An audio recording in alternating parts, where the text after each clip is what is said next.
and gentlemen, welcome to UAP Therapist Podcast, episode 001. I'm your host, Eric Schlimmer, a licensed therapist in beautiful Colorado Springs. This afternoon, I'm going to be joined by none other than John Ramirez, and I'll give him an introduction in just a second. But first things first, if this is your first time tuning in, welcome, my friend.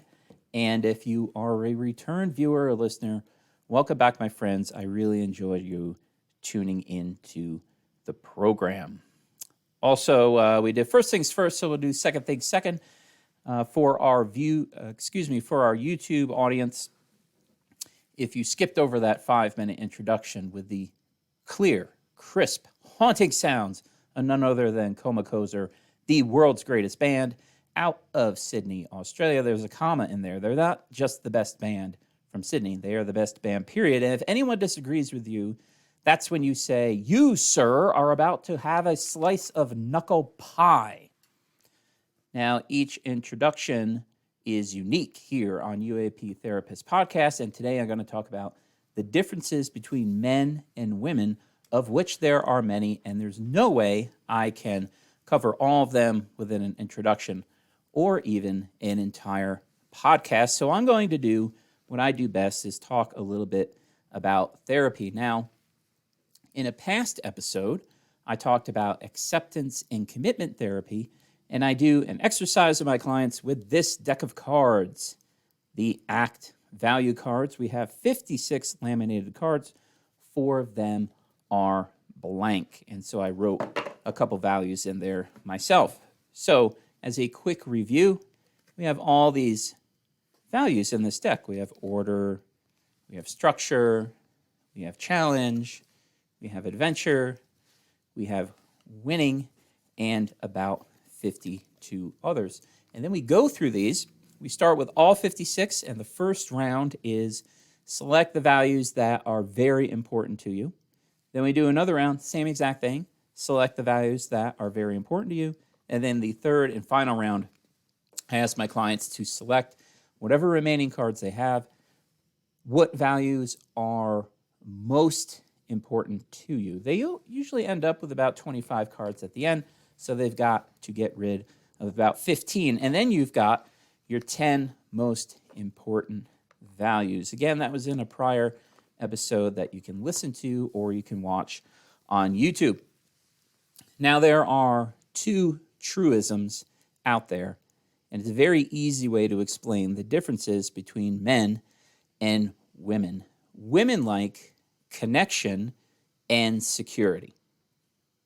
Men like risk and things. And we can see that come out the most obvious way. And one of the best ways to notice it are the jobs that people pick, whether they're male or female. So look at female-dominant jobs.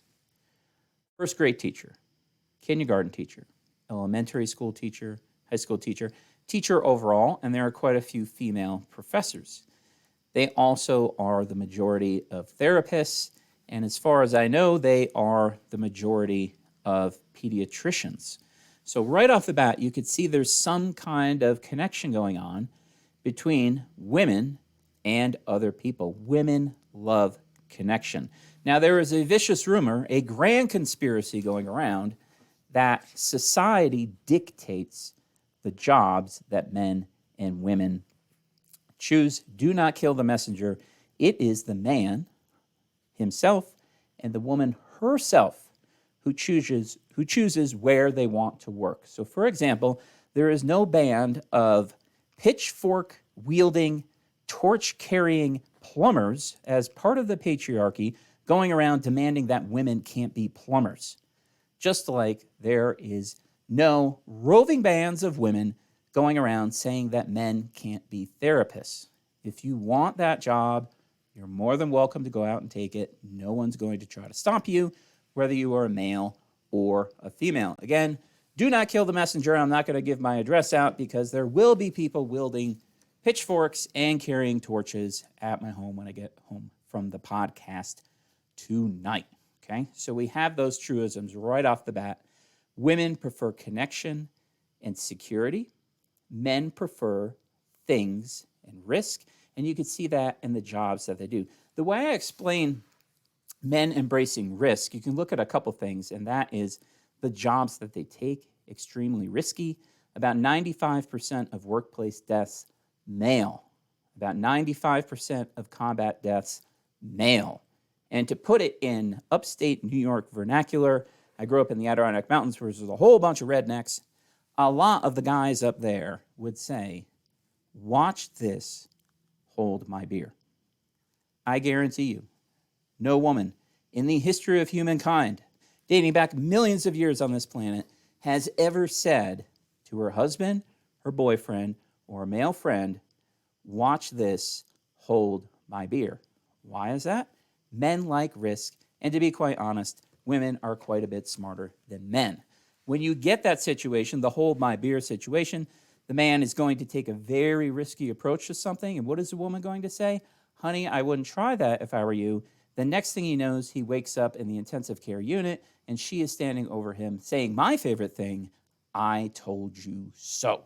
Okay, so those are the truisms, my friends.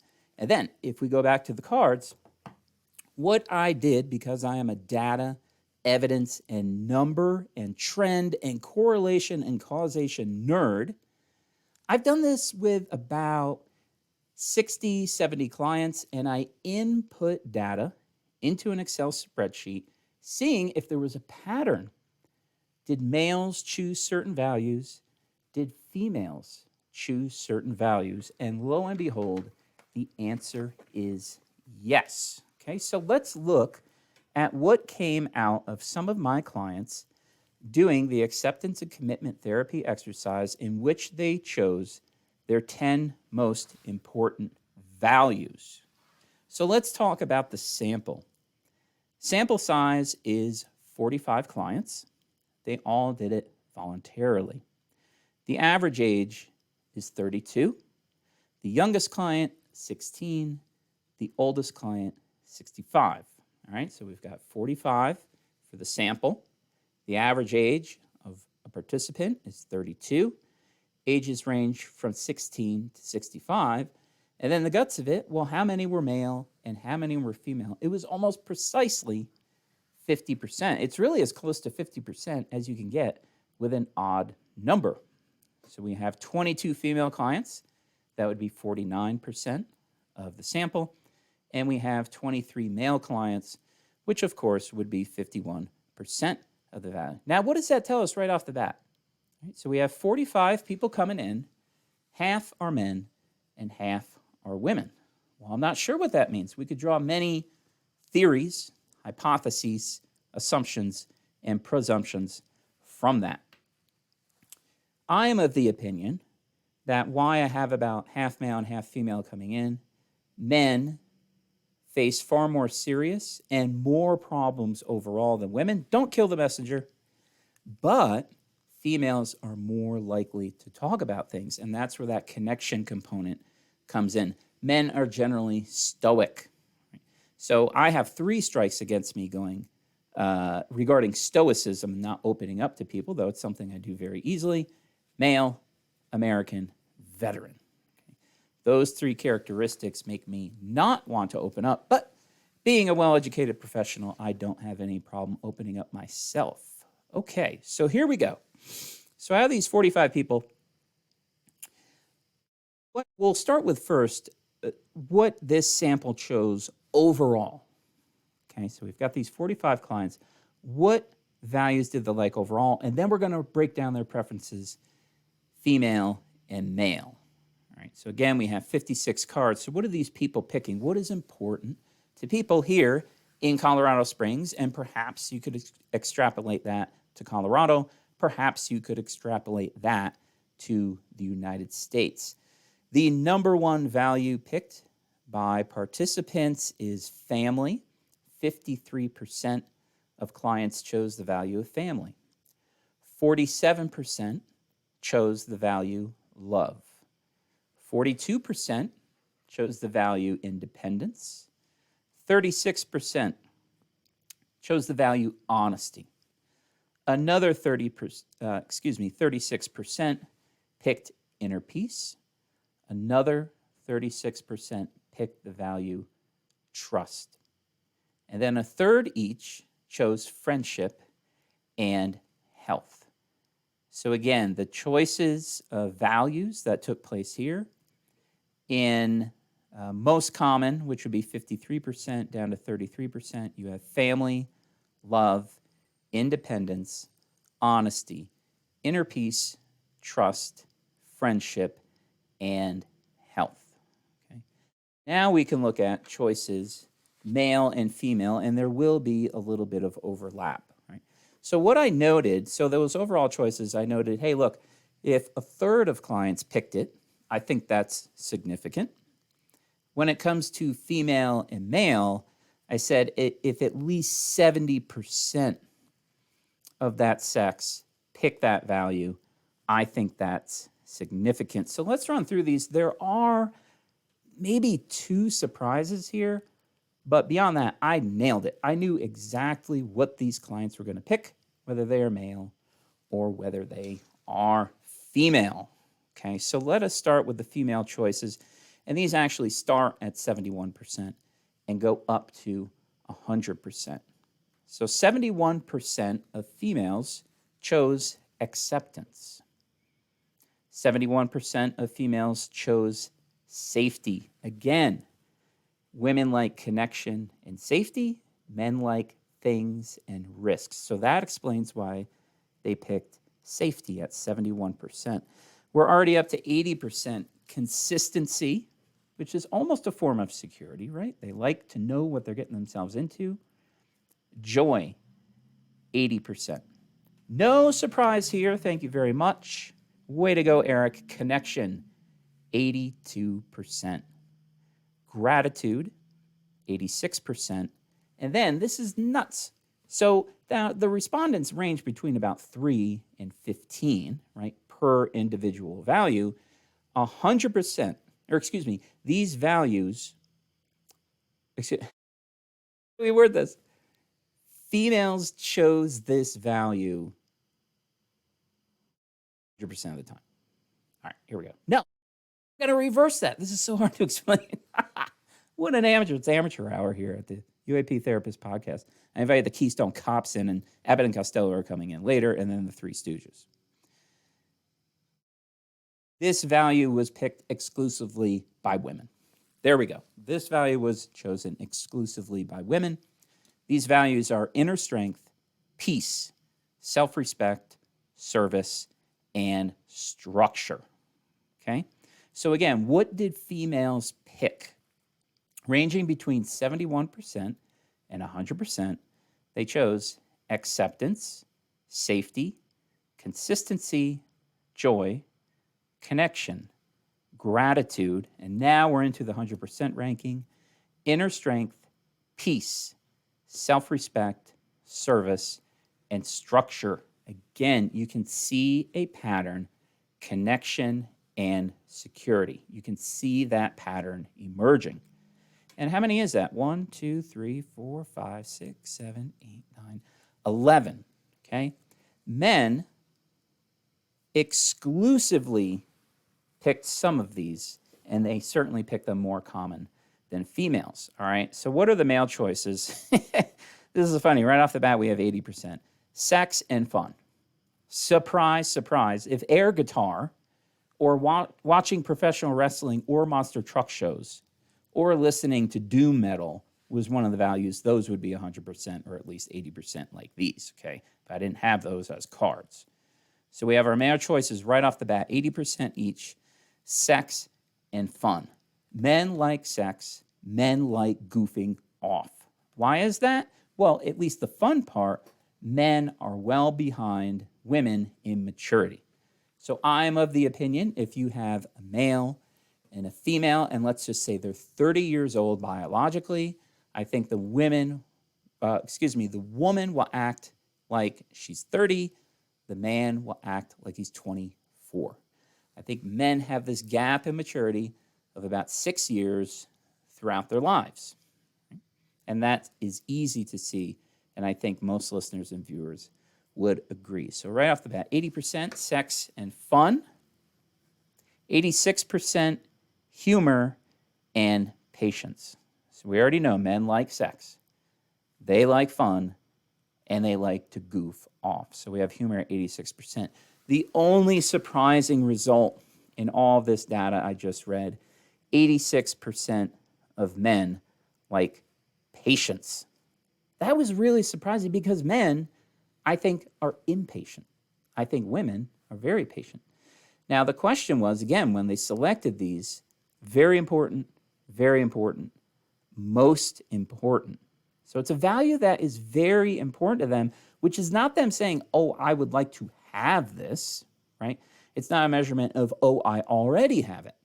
It's just important. So patience really threw me off with that. Very interesting. We have two more that were exclusively picked by men, and that would be achievement, no surprises there, and order. Now, what is the difference between structure and order? There must be a difference, or we wouldn't have two different words. To be honest, off the top of my head, I haven't given this much thought. So off the top of my head, I'm not really sure what the difference is between structure and order. But structure was chosen, 100% female, and then order was chosen, 100% male. So it's just interesting. Now, the limitations of this, it's a small sample, right? It's a small sample of 45 people, but guess what? 45 is bigger than 2 and 0 and 1 and every other number below 45. So that gives us a little bit of value, Again, my friends, women prefer connection and security. Men prefer risk and things. Now, I was taking absolutely zero risk by inviting John Ramirez on UAP Therapist Podcast because I've seen him on other podcasts. I've seen him speak elsewhere, and he is just a really, really nice guy, and I'm very appreciative of him coming on this afternoon to talk to me. John Ramirez is a retired Central Intelligence Agency officer who worked within that organization's Directorate of Science and Technology, Directorate of Intelligence, and Office of the Director of National Intelligence, National Counterproliferation Center from 1984 to 2009, 25 years in the Central Intelligence Agency. Now, prior to this, and something not a lot of people talk about because John's most known for his CIA work, he served in the Navy as an electronics warfare technician from 1973, the year I was born, to 1979. Due to these assignments, John has unique knowledge of UAPs and has commented on special topics such as the rumored Roswell Crash of 1947, DNA examination, human hybridization programs, orbs, and what we, our allies, and our adversaries have seen in our skies. Personally, John is one of the most gracious, humble, and active members of our UAP community, and for these, he's appreciated more by his fellow humans than he probably will ever know. Ladies and gentlemen, without further ado, please welcome to UAP Therapist Podcast, episode 011, our friend John Ramirez. Ladies and gentlemen, welcome back. I did the introduction. Today's introduction was the differences between men and women and the values that they have picked here in my office. And now we're getting down to the guts of it, because during the introduction, I had all kinds of nice things to say about John Ramirez. John, welcome to the podcast, and how are you doing today? I'm doing well in sunny Tucson, Arizona, where I live, and it's 60 degrees and sunny. And my heart goes out to everyone under less clement weather, especially out in California, where they're experiencing snow, where it doesn't snow so often. I don't even know if they own snow shovels out there in the greater Los Angeles area, but I'm very happy to be here. I know that you requested this interview when you first started to contemplate doing these podcasts, and it took some time, but I'm here now for you, and I'm happy to answer any of your questions. Thank you. I really appreciate it. And we were chatting before I hit record, and you made it clear to me, and I already knew it, unless no one out there is clear. John, if John doesn't know this, he's going to be disappointed. He's not going to make $1 million off of appearing here, right? So he does these out of the goodness of his own heart. And you also mentioned to me that you were a spokesman only for John Ramirez. That's right. Everything I say was provided in a letter, and I also sent CIA slides for approval. So it's called the Pre-Publication Classification Review Board. And all of us as CIA officers, both current and former, who've had clearances, will need to submit our materials to CIA so that they can examine them to make sure there's nothing classified contained in them or in our remarks. So everything I am saying to you in this interview is cleared by CIA to the extent that there's nothing classified. However, they do not endorse the content of what I will say. So that's the major distinction I wanted to make. I am not and a I believe whistleblower at all. you've described this in the past with 2 words that I've heard on other podcasts, is you have to be particularly careful, and your colleagues would have to be particularly careful, whether active or retired, about sources and methods. I keep hearing those 2 words pop up. Right, yes. And sources are where we get the information from. It could be a technical information collection system, or more vitally, a human being. So that's a source. And a method is how we get that information from the source back to Washington, D.C., to our analysts at headquarters. And if we reveal our source, if it's a human source, we can put that source's life literally in danger of harm. We don't want that to happen. And we don't want to expose our methods of information extraction, because once they are exposed, we will never, ever be able to utilize that method again. And so that's the reason why sources and methods are very important to consider when we as intelligence community officers speak before the public. And even amongst ourselves, if a person is not cleared for a particular program, we cannot reveal that program to that other officer unless that officer has been, as we say, read into the program. Got it. And I'm presuming when in doubt, send it in and ask. Always, yes.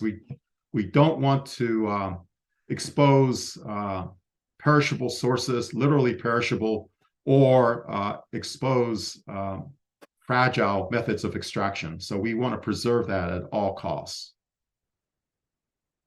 I guess the best place to start is at the beginning, and I'm wondering where you grew up, and what was it like where you grew up? Well, I was born in Yokohama, Japan, and I left Japan at the age of 5, and that is 1958, probably much earlier than many of your audience were not born at the time, but Yes. 1958 came to the U.S., and I lived with my father's family in San Antonio, Texas, for a period of time, and then moved to my mother's sister's family, my aunt, in Fort Lee, Virginia. And I believe Fort Lee's name might be changed soon, but we knew it as Fort Lee, Virginia in 1958, 1959, when my mother finally joined us. And I lived south of Richmond, Virginia, about 20 miles south, in the town of Petersburg, Virginia, and also the adjacent town of Colonial Heights, Virginia. So I grew up not knowing any English. I had to learn English. I learned it from television, and I learned it from what I was hearing. So at one time, I spoke with a Central Virginia accent. So it's decidedly a Southern kind of accent that you would have heard from me. I lost it over the years, particularly when I joined the Navy. When I was in my 20 when I was 20 years old. And so after that, I heard that I acquired something known as a California accent, which is kind of like neutral. I don't know what to name it. But yeah, I grew up mostly in that part of the world. And then when I went into the Navy, I had a chance to be stationed at Pearl Harbor Hawaii on a destroyer, went to 2 Western Pacific or Westpac cruises, and also transferred later in my 6-year Navy enlistment to Norfolk, Virginia, where I made a Mediterranean cruise. And then I was discharged from the Navy in 1979, went immediately into college at George Washington University in Washington, D.C., majored in political science. At that time, I was interested in a career in intelligence. In fact, I was interested when I was in the Navy because of what I did was intelligence related on board these ships. And so I wrote a letter to CIA when I was in the Navy, and they were interested in my qualifications, but they urged me to get a college education first, get a degree, and then contact them again. So happens that in my senior year, I saw an ad in the Washington Post asking for people with my military intelligence background and signals intelligence. Particularly, my specialty was electronic intelligence. And I applied for that, went through a series of interviews, went through a grueling background investigation and polygraph examination, which is not very pleasant at all because it's very intrusive about your personal life. And one afternoon in the spring of 1984, I got a phone call saying, congratulations, just pick what day you want to show up. Welcome on board, you know. So I picked June 18th, 1984. That was my first day of service at CIA. Was there for 25 years and retired on September 30th, 2009. So I've been retired now for about 24 years, coming this September. Yeah. That was obviously really proactive on your part to get in touch with the CIA. Was there a certain draw to the CIA over the Navy? Because you could have just stayed in the Navy. Yes. I grew up in a period of time when there were a lot of spy movies and television shows about spying. Of course, there's the classic James Bond movie series that I watched growing up. And also there were a lot of series on television that most people might not remember. Even a comedy series called Get Smart, which was a comedic look at intelligence. And then somewhat more serious look, more dramatic series called The Man from U.N.C.L.E. There was a series I Spy. I can name several others, but I was interested in that type of work. I was also interested in the Navy. I was always drawn to the ocean. I always wanted to see the world, and that was one of their early slogans: join the Navy and see the world. And so I combined the two. So when I joined the Navy, I entered into an intelligence field known as electronic warfare. And so it was my job as an electronic warfare technician to use the equipment I had to intercept radar signals that may be of a hostile nature. So we're talking about adversarial ships, adversarial planes, their radar signatures, identifying them, correlating to a contact on a radar scope, saying, okay, that contact, I am seeing a certain type of radar associated with a certain type of vessel or aircraft, and identify that as this type of vessel. And so then they would then note it as such in their logs, and I would continue to scan the electromagnetic environment for all of these signals, including friendly signals. Most of the time, I was trying to find the carrier, because we were always part of, back then it wasn't called a battle group, it was called a task force. So we're part of a carrier task force, and my job was, where's the carrier? Which blip on this scope is the carrier? And there was some telltale radars on the carrier used for carrier approach by their aircraft. And it was a unique signal. And so I was able to, what we call direction find or DF that signal, and then correlate it with a contact. And so I can also see other ships in our task force. Each ship had a surface search radar, and they all had a significant, different, distinct characteristic of each one. I noted that characteristic. And then when I see that characteristic, I know that, okay, this is the USS, some other ship. So that's what I did in the Navy, and also learned how to jam and deceive foreign missile seekers. These are radars on board the cruise missile that are designed to lock onto us, the ship. And I knew what characteristics they have, and also had some classified equipment that I could set up in order to deceive that, to make it appear that we're not who we are, to actually have this cruise missile change its course and go toward an imaginary target that we would give it. And these techniques are highly classified, but we can change what the missile seeker perceives as our range and our velocity and our angle with respect to the missile. So we could be somewhere else where we were not. And also had chaff. These are rockets on board the ship that we can launch.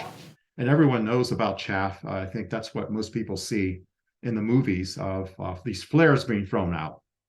So we had rockets to throw out these flares that would present a hard target to any kind of cruise missile, and also an infrared target in case they have an infrared seeker. So that was my 6 years in the Navy. That's what I was trained for. There were skills that was of interest to CIA. And when I joined CIA, I went into the Office of Signals Intelligence Operations, or Office of SIGINT Operations, and the Directorate of Science and Technology. I went into a branch called the Elant Analysis Branch, where I continued to use my skills and acquire new skills to analyze radars of our foreign adversaries. Got it. And just to back up for a sec, so I'm getting this image that you're out to sea and an adversary is trying to locate where you are. Is that just that's the way the world works? Someone's always looking for you guys, or would it just come for a specific reason? Well, I would say it's part of what I would call maritime situational awareness. We have Space Force in charge of space situational awareness. And that situational awareness just means a 360 look of where you are and your environment around you, who's around you, who's near you. And in that environment around you, who might be able to potentially do you harm. And so that was my job, is to log all of these signals associated with these other vessels, these other platforms, and continue to monitor where they are, correlated with a radar contact. And it's very much what in this field they do today. You had a guest earlier, Matthew Roberts, and he said he was a cryptologic technician. And my rate, which was called electronic warfare technician, was moved into and blended into the cryptologic technician rate. And today in the Navy, what I did is known as cryptologic technician, and then in quotes, technical, CTT. That's what I did. And so today, there are still sailors out there doing my job on board ship, using much better equipment than we had, because I had vacuum tubes, transistors, and a few integrated circuits, and mostly vacuum tubes. And now it's all, integrated circuits. It's all semiconductors, but I didn't have that type of equipment. I had to memorize what these emissions of our adversaries look like. I had to memorize the parameters. So when I saw it on the scope, I didn't have an automatic push the button and it tells you what it is like they have today. I didn't have a threat library to go to that was electronic. I had a publication or publications that had listed all the signals that we knew about. And I had to open it up and saying, okay, the radio frequency is such, what we know as the pulse repetition frequency, or how many pulses per second that radar might transmit, the pulse duration, or how big that energy is contained in a pulse as it transmits these pulses. I had to memorize all of these parameters when I saw them on the scope. So I memorized all of the major ones at the time that were associated with the Russian Navy. And then if I didn't know a signal, perhaps it was a friendly signal, but there's so many friendly signals out there and I wasn't aware of, I would look that up and say, oh, that's a Japanese destroyer. And not an American destroyer, that's a Japanese ship, Japanese naval vessel. And I could at least know that much and provide a correlation to a contact on the scope at the time. So that was Right. the discipline at the time. Yeah. And in the Navy, you're mentioning ships, obviously. The material, the equipment that you were working with back then, could it find something underwater, or was that somebody else doing that? Like, could you look for a submarine? That's a sonar technician. Back then it was called STG. STS is sonar technicians onboard submarines. And back when I was in the Navy, by the way, 73 to 79, so it's probably very dated. I can't believe it was 50 years ago that I joined the Navy. But it was called STG, sonar technician, and it means surface ships. And they had sonars. The one on my first ship was called the SQS-23. On my frigate, it was called the SQS-26. And most of the time, it was in passive mode, listening, but sometimes they would do active pings. And so it was their job to find underwater targets. And in fact, to be honest with you, a submariner will say they were the target. They're the boat. A submarine guy will say, we're on the boat. They don't call it a ship. They call it a boat. Submarines are boats. We're the ship, and we are the targets. So I served on a target. They served on a boat. But distinction is that they could see the reflections, acoustic reflections coming from an underwater vessel. They can listen to what we call the screw count, the propeller, the cavitation, the screw count. Even with the screw count and the way the screw sounded, they can even identify the class of Soviet submarine, because the mechanical characteristics were somewhat similar, made in the same shipyard, using the same materials. They're doing it the same design. And after a while, some of these sonar techs with excellent hearing could distinguish this is a Charlie class submarine versus another class of submarine. The only time I could tell is if it popped up its radar at periscope depth, and it will pop up a radar and do a few sweeps. And if I'm lucky enough, I might be able to detect that radar signal, and then it will pop it back down, because they only need a few sweeps to see what's around, and they put it back down because you don't want to expose your presence. I've never seen a Russian submarine signal ever, and I knew they were around me. The sonar tech says, yeah, we have a Charlie class submarine. They could tell, but they wouldn't pop up. Submarine, they want to stay stealthy. I mean, once you pop up on the surface, you're done. So you don't want to be seen, and so they seldom do they pop up their periscope mask with the radar. And the only time they do that is where they're going into and out of port. Once they submerge, they're down there, and you won't see them. Got it. And so in the Navy, and of course in the CIA, you're read in, or you're involved in these specific compartmentalized projects and activities. I don't sense you ever had an issue with keeping this compartmentalized, right? And we even talked about at the beginning of this interview, what can John Ramirez say and not say? Was that a struggle or did your colleagues struggle with this, where you're learning important things that nobody else knows, but you can't tell anybody, because as a natural tendency, we tend to engage with people in conversation, but you had to be very careful. Was that challenging? It wasn't really. It's part of second nature. It's innate to the job. It's almost like goes part and parcel with getting the compartment read in, that that unless they were also read into the compartment, you just don't talk about it. But having said that, Eric, I would say that I was cleared to the generic. It doesn't sound generic, but for us, it was generic. You can't work at CIA without getting a top secret SCI qualification. And all that means is that's not a compartment per se. That's a category of top secret where it's very sensitive, very compartmented information. And you have that, and there's so much in that you could just do a conversation with your colleagues, knowing that we all have at least a top secret SCI eligible clearance, where you can talk about top secret SI, which is special intelligence. That means communications intelligence. TK, the T stands for what's collected from airborne platforms. K stands for what's collected from space platforms. So the T stands for talent, and that's not classified to know that T stands for talent and it's airborne. And it's no longer classified to know that K stands for keyhole, and that's anything collected by a satellite.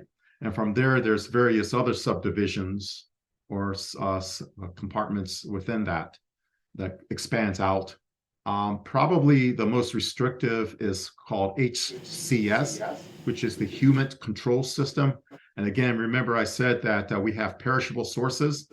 The HCS part of it is because the sources are perishable. It's a human life, somebody who's willing to provide information to the US government. For whatever reason, they're providing this information. We vet them to know with confidence that what they're telling us, that they're truthful because they're polygraphed. And it's HCS protects that kind of information. So it's very, very, very sensitive.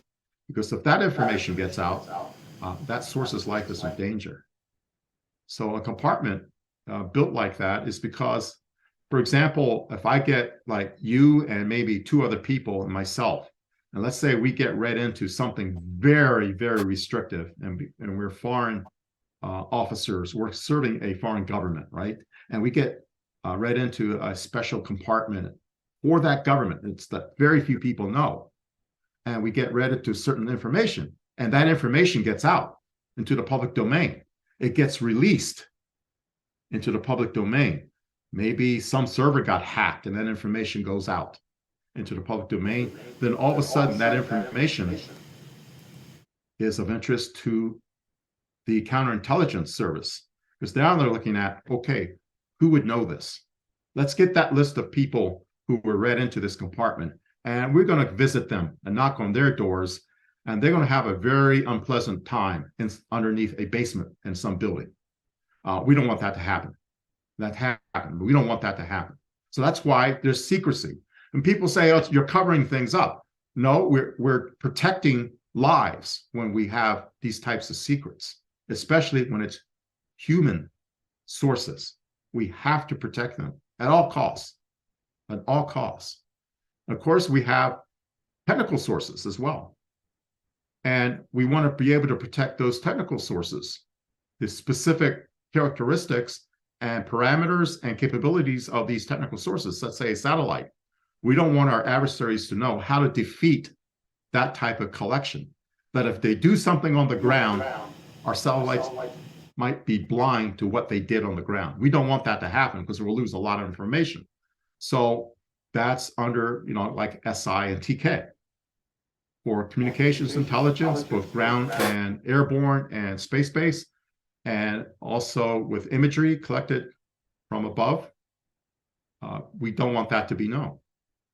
And it's not because we're covering up that information. That information is of value to us as analysts because we're doing the analysis of a capability, the indications and warning, the capabilities, like I said before, of a foreign country, what they might want to do, what they're planning to do, their plans and policies. It might be contained in information.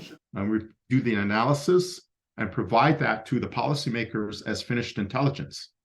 All right, so if that finished intelligence is known, then you can easily go and work it back to the source of that and say, oh, we need to cover this up in a certain other way. We need to hide this in a certain way. And I could say this because it was in the Washington Post. It was revealed, I won't say the system, but a certain system of high interest to the highest level of the United States government was leaked by, let me say, might not be the Washington Post per se, let's say the New York Times, but a major newspaper. I don't want to attribute it to a specific newspaper. Don't want to blame any newspaper, but a major newspaper leaked that the United States government was interested in a certain system in an adversarial country. And because of that leak, we never, ever found that system again. They hid it. And it was of high concern to us because it definitely had a national security impact. It would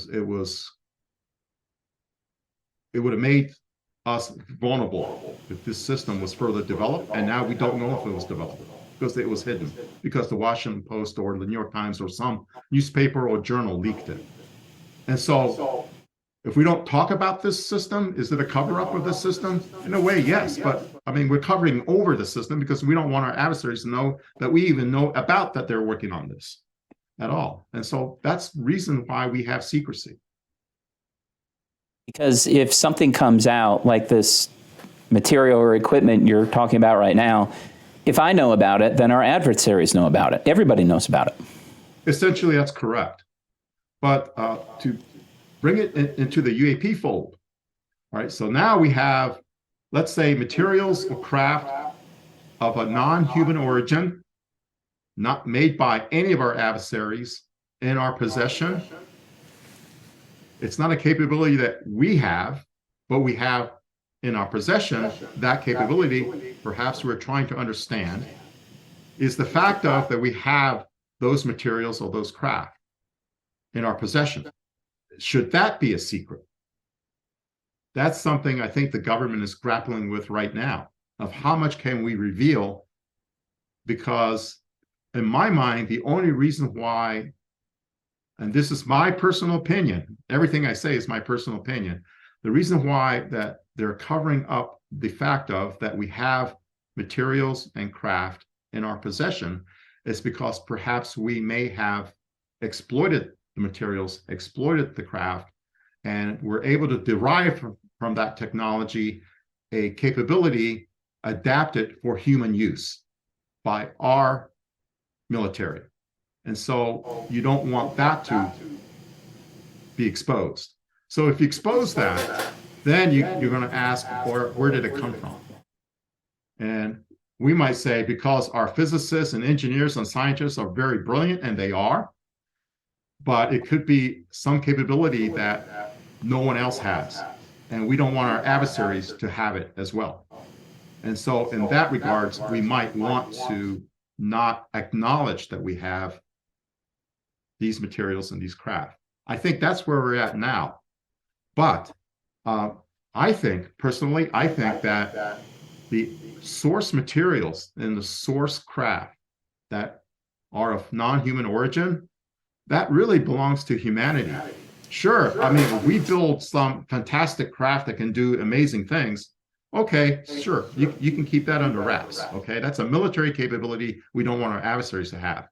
But how about the source materials and the source craft, wherever that capability that's military was derived from, can't that be then utilized by humanity, by civilians, by civilian scientists, civilian engineers, civilian scientists to better our lives? Even medically, could there be something there that medically that we could devise some instrument that does something amazing to us, that can heal us, that will make humanity much better off for it? I don't think that should be classified at all. And so I think during the context of the Cold War, when we were wondering, is this adversarial or not, they kind of put a blanket on everything. And that blanket hasn't been removed until recently in 2017, when the New York Times article appeared in December of 2017. Finally, not necessarily one singular blanket, but veils and veils. I mean, some of those veils were lifted off, and now you're being able to see what's underneath those veils. And I think as time goes on, more and more of these veils will be lifted, and probably at the end, yank the whole thing off, and there it is. And I'm hoping that that we as humanity on this planet would be able to utilize this technology for the betterment of the rest of us. And that shouldn't be classified at all. If we classify that, it's almost like a crime against humanity. And I think it should be shared by all.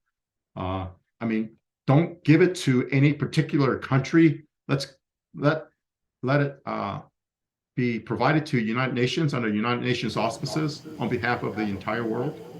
Do it that way, perhaps. And I think that's the key to learning more about what we're seeing in our skies and what may have landed or what may have crashed in times past. Right. And of course, I was listening, I was making some notes here. So let's just say, and I am of this opinion that the United States has retrieved things not of this world, these kind of craft, right? And so let's just say that we have it and we're trying to back engineer it. I was thinking another reason, and I don't know if this is even practical, would one also keep this a reason? Let's say in the United States we have these craft. Would they also keep it a reason for fear that somebody would try to take it from us? Who would that somebody be? One of our adversaries. Well, it would not surprise me. Let me put it this way. It would not surprise me. It should not surprise us. Let's say that our adversaries also have these materials and these craft in their possession, and that they have also worked on them. So who are we keeping it from? The only answer I can come up with are perhaps our fellow humans who may want to leverage this capability for their own enrichment. So that might be a reason, but I don't think that's the reason why the government is hiding it. I think it's that maybe some acknowledgement that, okay, we all have this, but mine is better than yours. That kind of aspect, So we won't share everything we have because we think we do it better, and we don't want you to match our capabilities, even though we acknowledge that you too are working on this. So I think that's probably closer to reality of what's going on. Yeah. And if you were to guess, and of course it'd be a guess, and of course you're just speaking for yourself, do you have a guess as to how many countries may possess something extraordinary? Definitely what we call the tier 1 countries are major superpower countries like Russia, China. That's my guess, that they would have this capability, or at least have access to these materials and perhaps craft. But also, we also know from what James Fox's documentary about Brazil, we know that something crashed or landed, and there were beings seen by the people in that town of Varginha, and it apparently was retrieved by someone. James Fox believed it was the U.S. government retrieving the craft and or bodies, and so do we have that? I think there are other countries that have a lot of information, but perhaps they're waiting for one of the superpowers to be first. That China will come out officially, or Russia will come out officially, or the United States will come out officially, and then they will follow suit. Even our Five Eyes partners, the other partners, New Zealand, Australia, Great Britain, Canada, they may have or knowledge of or have possession of, and they may be waiting for us to take the lead. That's my theory, that we might have to actually show some leadership and getting the ball rolling in the direction where I hope it will go for the betterment of humanity. We might have to be the first to take the first steps, and then the rest of the world will follow. But definitely the UN is where I would have that happen. Right. And speaking of crashes, I have some events listed here and a couple different sections. So there's one of the challenges I see trying to figure out really big questions. So where do these things come from? What country possesses them? Who's behind the wheel? Why is there a consciousness component, et cetera? We have had some pretty big events, and I'm wondering what your thoughts are on the importance of the event, and if we examine it very closely, that we would get some answers, or there was an event and you're like, well, it's kind of important, and if you research it, I don't think you're going to learn anything. So if I may, I hate to be so restrictive here, but if you could rank it very important, or negligible, okay? So would it be worth really looking at this event because there might be some answers there? How would you rank, again, it's very important, or negligible, a 1945 Trinity crash? It doesn't get a lot of press compared to Roswell. Would you think that's really worth investigating? Will we get some good answers out of that? Well, I think the Trinity event was important because it's associated with the atomic bomb testing at Trinity, for which the event is named. And this was the test of not the bomb we dropped in Hiroshima, but the bomb we dropped in Nagasaki. The implosion device. We knew that the fission device would work. That gadget would work. So what we dropped in Hiroshima, we never tested before we dropped it. We knew it would work. The implosion device was very critical because everything was based on like timing to collapse that core precisely. These triggers that needed to collapse that core. And in order to have physics happen, as we say, they didn't know if that would work. And that's what they tested at Trinity. And so that was a much more sophisticated weapon. And there was interest in that weapon or some aspect of it that apparently there was a crash. So I would say that was very important because that associated the presence of the phenomenon with nuclear testing, with atomic testing.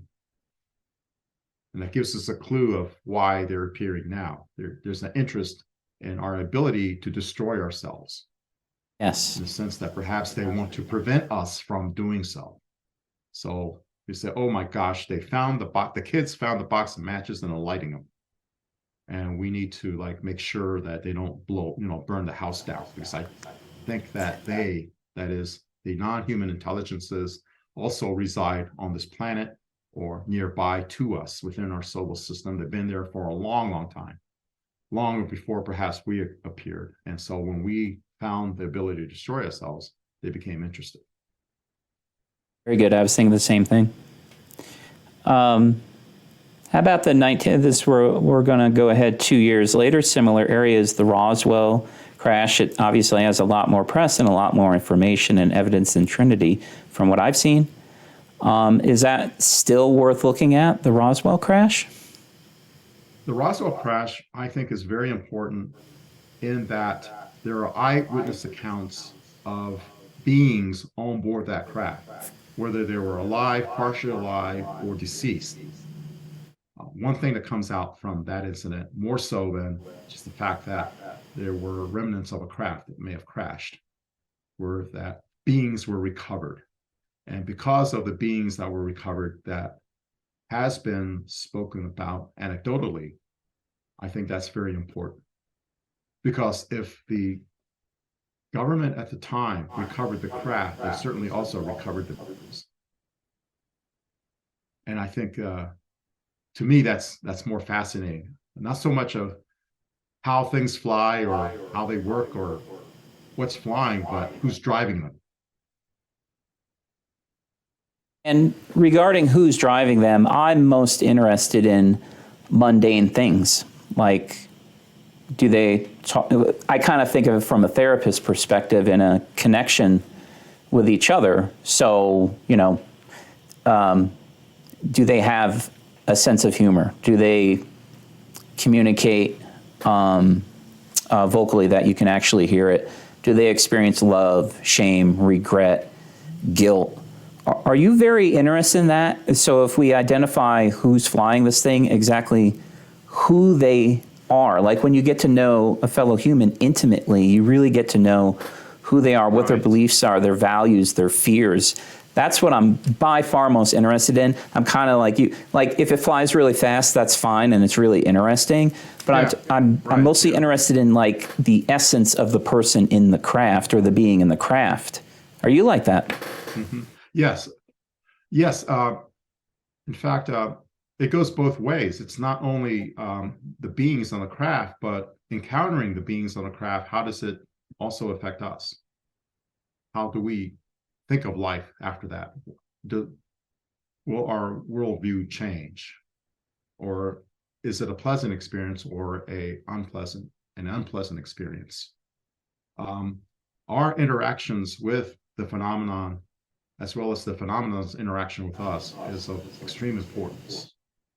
And I would share this, that when CIA started to study UFOs in earnest, from 1952 onward, CIA was greatly involved. But prior to that, I think it was more of an ancillary involvement because the program was within the nascent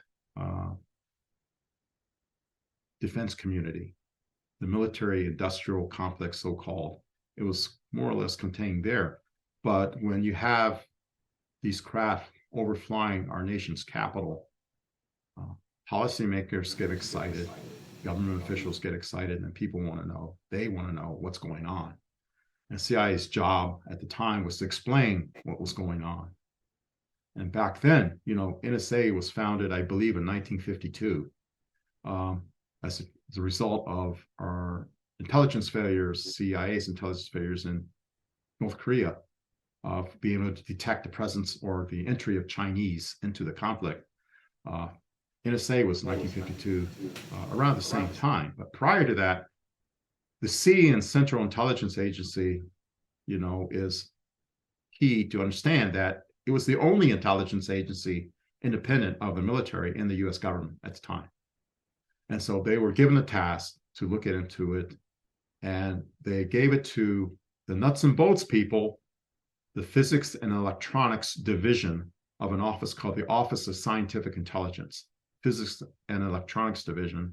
It was also given to your point, the Life Sciences Division.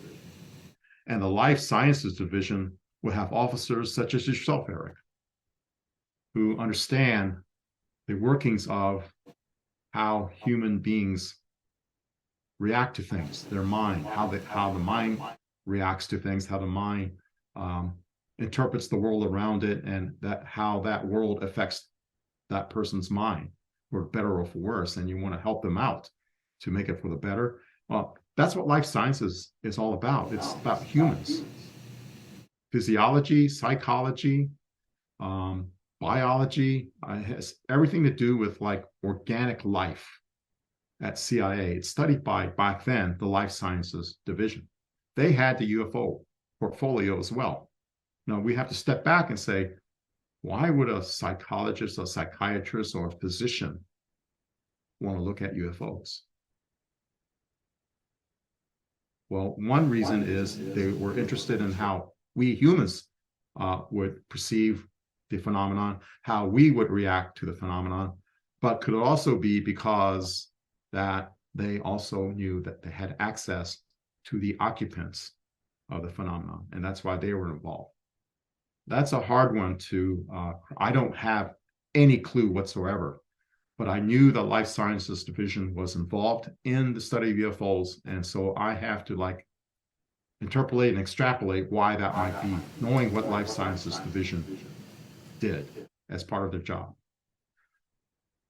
Yeah, good point. And I was putting two and two together while you were talking. If it's just a hunk of metal that fell out of the sky from another planet, I don't know why you would need a psychologist involved in that. If you're only looking at, we're going to present this to people on Earth, of course it would have to go the other way. If there's something living, absolutely. Very good, very good.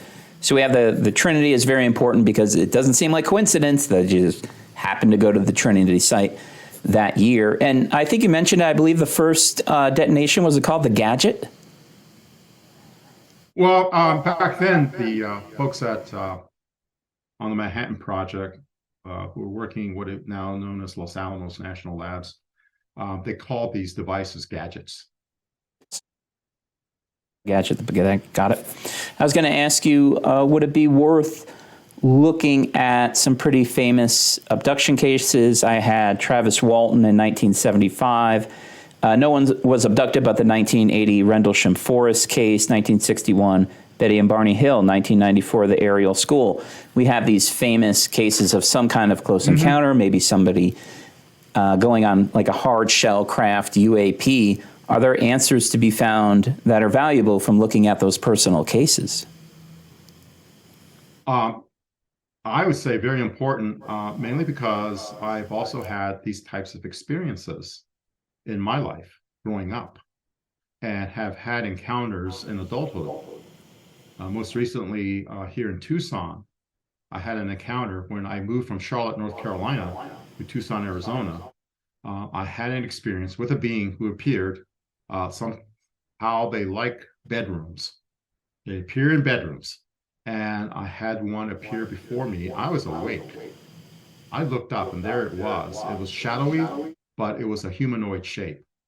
And telepathically, it told me, we know you moved. Don't worry. We know you moved. We can always find you. Just go ahead and go to sleep. We just want to know that we know where you are. And it's a very friendly kind of like almost humorous kind of communication telepathically. So okay. And I just went back to sleep. So, when you hear about Travis Walton entering the craft, and by the way, the movie did not do that justice because they made it look scary. It was not scary, but that's Hollywood. I had an opportunity to speak with Travis Walton at a conference at the International UFO Congress that was held last year. And I talked about that, and he pretty much revealed for the Congress that, and he said this before, that there were these shorter beings, and then there were the taller beings that looked very human. There were very tall beings that looked very human.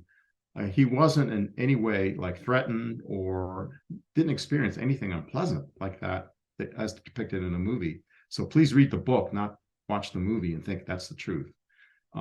And so he had communications with him, and it was all very positive. It wasn't like super scary or anything like that.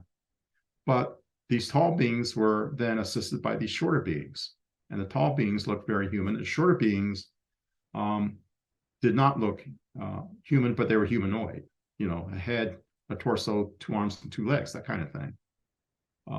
So I think that's very significant, very, very significant. Betty and Barney Hill, it was a time where, they're like, they didn't have a lot of reference to fall back on.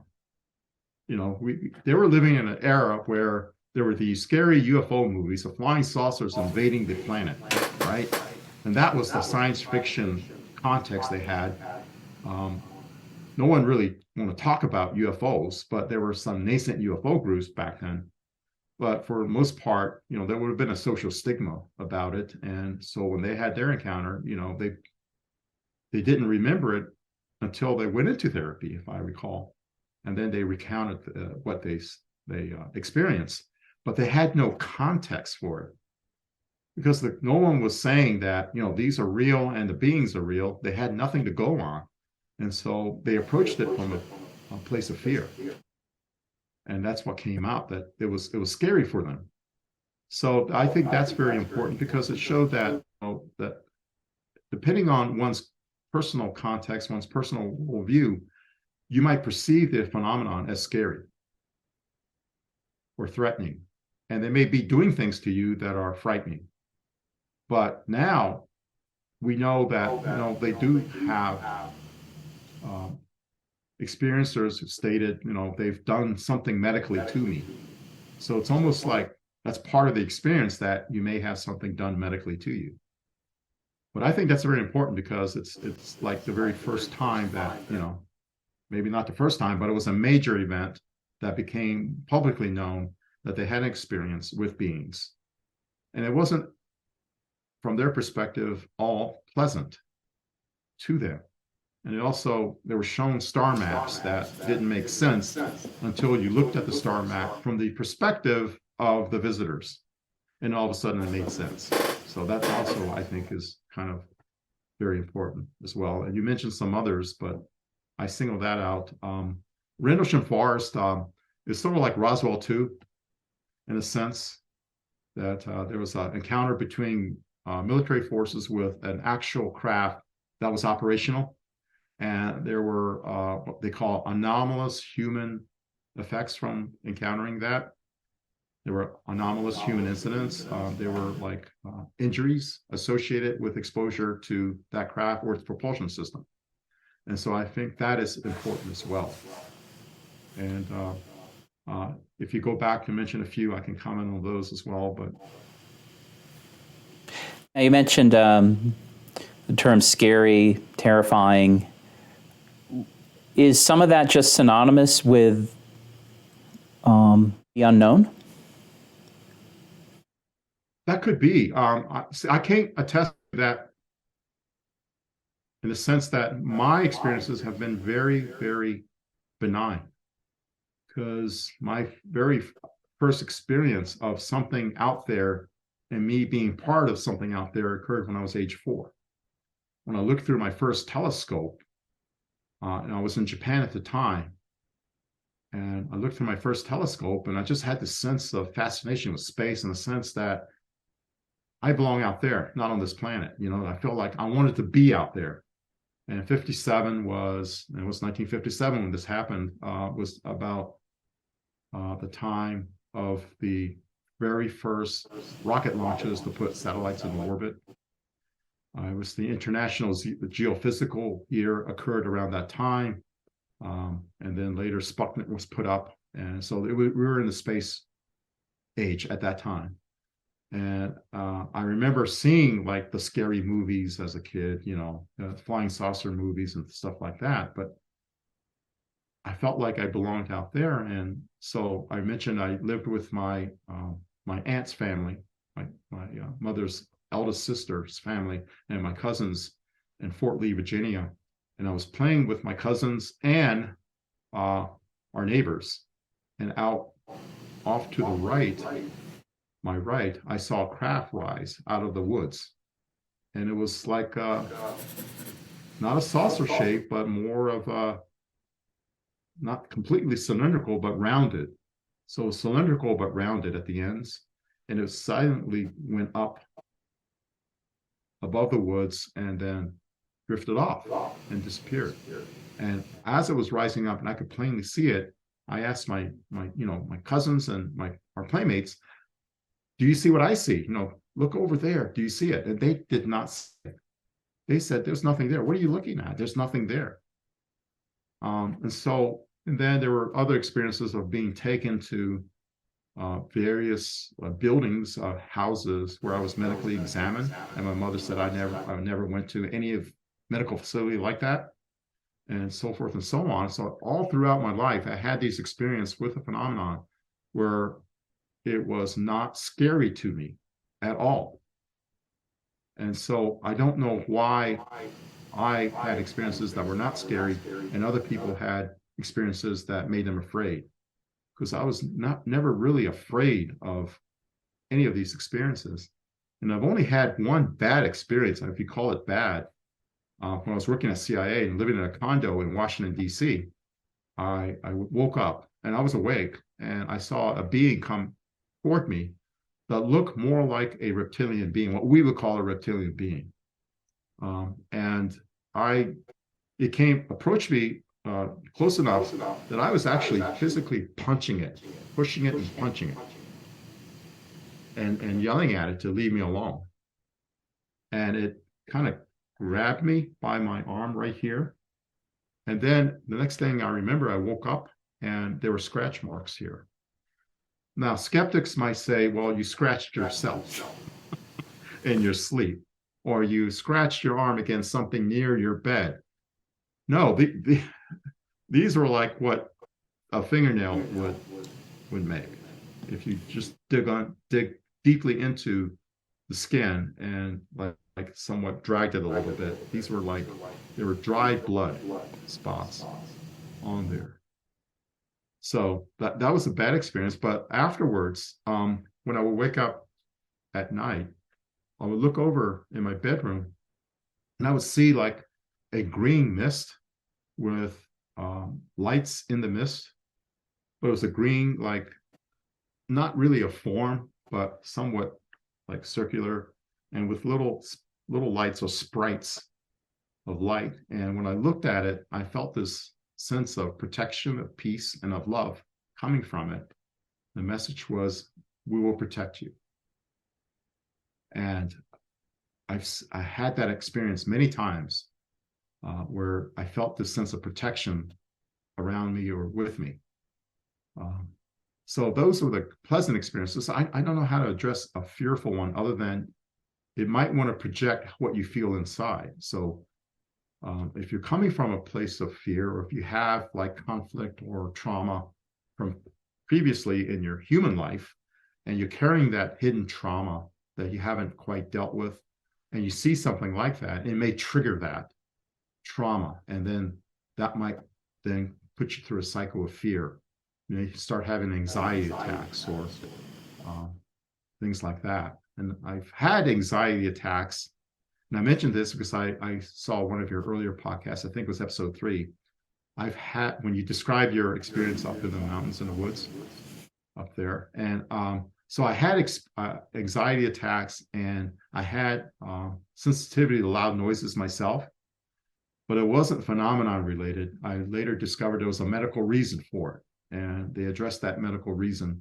It was imbalance in the endocrine gland system. I will say that much. I don't want to share too much of my medical history, but it was medication for it, and it, completely cleared up, after that. But if I was experiencing that medical condition, let's say, and then I saw that phenomenon approach me, it could have potentially exacerbated that experience more on the negative side. Not because that experience was negative, but because I was feeling that physical trauma myself in the medical issue I had. And it could be psychological, it could be medical, I don't know. But that's the best theory, if you want a theory from an unqualified person to talk about anything medical or psychological. That's the best I can come up with based on my own experience.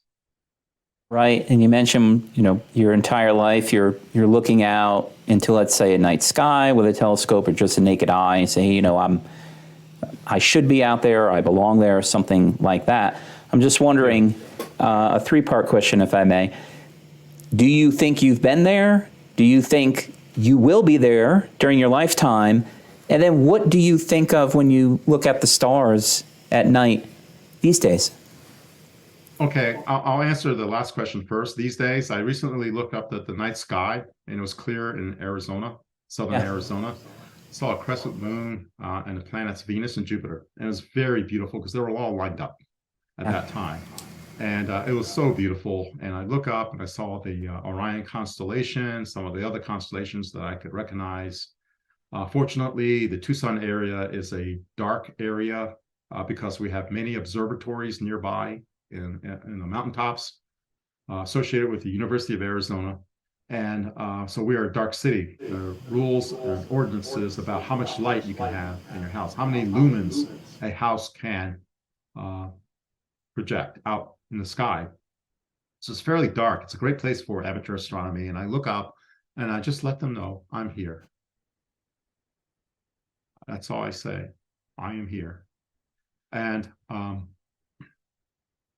so the other times there were communications, it's more of a nature of like protection, like they communicating with me protective messages, that no harm will come to you, that we are protecting you. When I had the orb experience over the Santa Catalina Mountains, the message was that you have things you knew, and that it's now time to share what you know. And that was when I first becoming more public about this. And I forget what was the first one. Do you think you have been to space? Have I been to space? Not physically that I can remember having been in space. Do I believe it? I had something that you are well aware of, Dolores Cannon and her quantum healing hypnosis technique, or QHHT. I've had sessions like that where I was not human. I was a non-human intelligent being, and I was piloting a spacecraft with a female of my species who was the navigator, and we were landing on what looks to be planet Earth a long time ago. And there were like humanoids or human type people there. very early. There was a pyramid there. It wasn't a great pyramid of Giza. It was something that we built or somebody else built that was not human. And it was like a spaceport or launching place where craft were launched and recovered from space. It's like a spaceport. It's like Cape Canaveral, but it was a pyramid there. It was like a beacon. Top of it was very bright, and it was the beacon I needed to see to pilot the craft where it needed to go. And we landed, and I discharged. We were a transport vehicle. I discharged passengers. Spent time in the nearby city that we built, and then I was assigned to leave the planet to take another group of us back to our home planet, wherever that was. I don't remember. But prior to that, as a pilot and my navigator, we were briefed on the current war or conflict we were having with another race that they were vying for dominion over our planet. And so they were briefing us on the best way to leave the planet, what exit routes or egress routes we should take to avoid our adversaries. And I remember that very vividly. And also, as part of that session, I kind of remember we lost that war, by the way. We lost it. And these other beings then took over the planet. And so I had that. So was I in space? I don't know. It was just a QHHT regression therapy session. So I have that. And that's the only, and I have remembrances of being on an icy planet. In some context, I was on an icy planet that was not Earth. It was not Earth in an ice age. It was another planet. And I was another kind of being at that time. But again, these are QHHT sessions, regression sessions. Are they real? Are they made up by my imagination? I'm not qualified to say, but I can say this, that I had them. And I know that. But what the source and origin of these memories might be, I can't say that I was on another planet or I was an extraterrestrial. It's just that I had these very vivid, very palpable memories. And I think there was a three-parter that you were. We were just, I asked, have you ever been to space? We're not exactly sure. Do you think before your life ends on this planet, will you have the opportunity to go up there? Oh, probably not. As far as space travel, probably not. I would say if you're members of your audience, maybe they're in their early 20s, yes. When they get to be my age, the year will be 2073. Because I'm 70 this year. And so 2073, I'll be long gone, and they'll be my age. So if they were born in 2003 and they're 20 years old now, and 50 years from now, it'll be 2073. I very much hope they will have an opportunity to leave the planet and explore the planet as part of a federation of sorts with our fellow cosmic neighbors and friends to explore the planet. I have this Star Trek vision, United Federation of Planets, and I have that vision. I hope that would be true. I hope that is our history and not Star Wars. Me too. Now, when you say they, and I don't know, if I knew, I wouldn't be here on this 2-bit podcast, right? Is I think there are hard shell craft with beings like our version of flesh and blood flying these things. But there's also this consciousness component, or like you see a shadowy figure. My experience, I received a very clear message.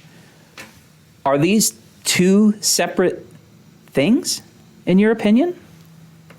In my opinion, they are two separate things. I believe that there are corporeal beings of flesh and blood, like us, who are born, they live, and they die.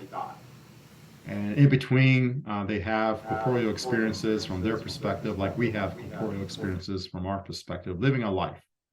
I believe they are that, and that they have much advanced technologies to interact with us in the way they do. But I also believe that there are other entities of higher dimension, higher densities that have come to us as well. And they're also part of our universe or the multiverse or another universe, that they have a way of interacting with us. And so it is my personal belief through mindful meditation, through speaking with my personal spiritual advisors, that we are corporeal hosts for a being of sentience with whom we have a symbiotic relationship. And that when we go into mindful meditation, it's not necessarily your brain doing all of the work. It's your mind and your heart, I believe, is connected in some way. And that you feel it in your heart, you feel this energy within that you can project outward through certain modalities. And you can actually like commune with these other beings through the being that's within you. And that when you die, this being leaves. It came to you when you were born and it leaves when you die. Now, certain earth religions, they will have names for such a being, the Holy Spirit, the Holy Ghost, the soul, whatever it is. It seems common in many of the Earth's belief systems that there is such an entity that either cohabits us together or is with us, alongside us, with whom we can communicate. It could be the spirit of an animal that presents itself or manifests itself as an animal. It could be within ourselves. It could be with others. There's a connection. And so, the feeling of like, why is it that when you meet someone, you have this, not hatred, but it's this aversion, like, I'm not comfortable with that person. I need to stay away from that person. Nice guy, but for some reason that person rubs me wrong. And whereas other people, you just want to like make friends with and embrace, and perhaps, you meet someone and you say, wow, I'm falling in love with this person. I want to spend the rest of my life with this person. This person feels the same with you. Is that my brain doing that work? Is that my physical body? It might manifest in my brain and my physical body, but I think it comes from within, that you found someone that resonates in some way, resonates along with a frequency that matches yours, that is resonant. It may not be exact, but it strikes a chord, so to speak. Whereas others are discordant when you meet them. And so I firmly believe that. So when I die, I feel like that my physical self will not be here on the planet. It will return back to the base elements from which I am made, which is, I understand, not worth much. It's like $5 worth of elements or something that nature. I don't know exactly what amount, but I was surprised at how little. Maybe with inflation, it might be worth more, but I believe it's your inner, like, so-called soul or spirit, what I call a light being, a being of light that's released from your body, that leaves your body and goes back to its home. And I've had one experience with my mother when she was dying in hospice. That night, the moment she died, I could feel like this energy come into her room from outside. I could just palpable energy coming room. And I saw this lesser energy leave her. Together, they departed. It's like she was escorted out. And my niece was with me. And my niece was looking at my mother, her grandmother. And I go, don't look at grandma, look up, because she's looking back at you. She's looking back down at you, and she's seeing you from above where she's at. And I had that experience in a QHHT session of having a dying experience. I've had dreams of dying, and I've had dying experiences through these QHHT sessions of what it's like to die, and it's not scary at all. It's not scary at all. It was very pleasant. And it was almost like a relief. It's almost like the impression I got was, my job is done here and I can go back home. Yeah, So and I agree with many of your points. My grandmother died a few years ago, and by the time I got to the hospital, she was on life support. It wasn't her. It was just a body artificially kept alive. And I've seen close family members die, accidents, something like that, where I've seen it's just a body. It's just, there's a nothing. vessel.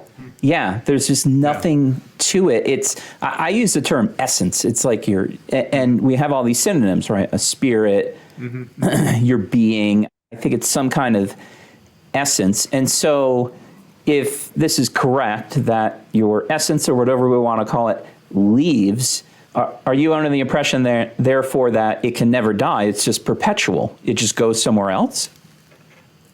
Yes, it goes home. It goes to source home.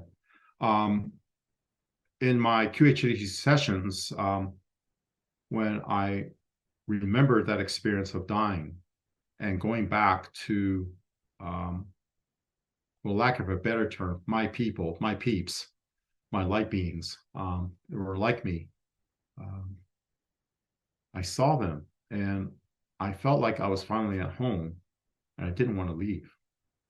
And my HHT practitioner asked me, ask them who they are. And I asked them telepathically within the session, who are you? And then I got the answer, and it started with LY. And I couldn't quite get it clear, but I think it's Lyceum, Lyra, something, I don't know. I want to say Lyra, but LY something. And later I found out that there are these, what people call star seeds in that community called Lyrans. And you talk about these other beings that are non-corporeal in form. They're Lyrans, they're like Ligans, they're like Octurans. They're some of the more common ones that people have experiences with. Mine was with Lyrans. So that's who I identified with. And when I was in that world, and there's no passage of time, it was just like bliss, like bliss. And I was told, that I needed to go back to finish my work. You're not finished. You're not done yet. You need to go back. And I don't want to, but so no, you have work to do, and you need to go back.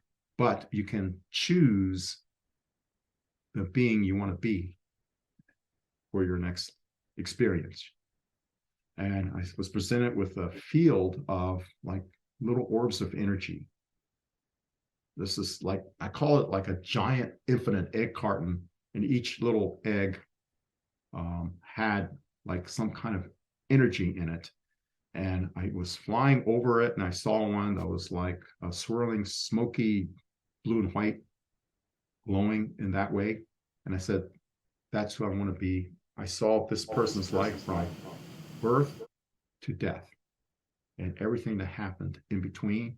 I think this is the person I need to be to do my work. And so I entered into that person, and I vividly remember being born. The birth experience I've had earlier to the QHHT session. I had that experience in childhood of being born. And now I had that same experience, and I was connecting the time that I remembered being born with the time previous to that as a light being.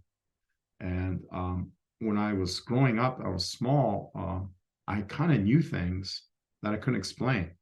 I knew things of what I would be doing in life. I actually knew that, I'd be joining the Navy. I'd be going to school at the George Washington University, the exact school that I will work at CIA. Some of these major life experiences I had, I knew way before them. And I didn't know how I was going to get there, but I just knew it would happen. And as my life progressed, things happened in my life where I thought I made free will decisions, free will. But because I made these free will decisions, that landed me in a place to go to the next step, to the next step, to the next step. And while I was at CIA and I was attending UFO conferences as a private citizen, not as a CIA official, I was paying my own way.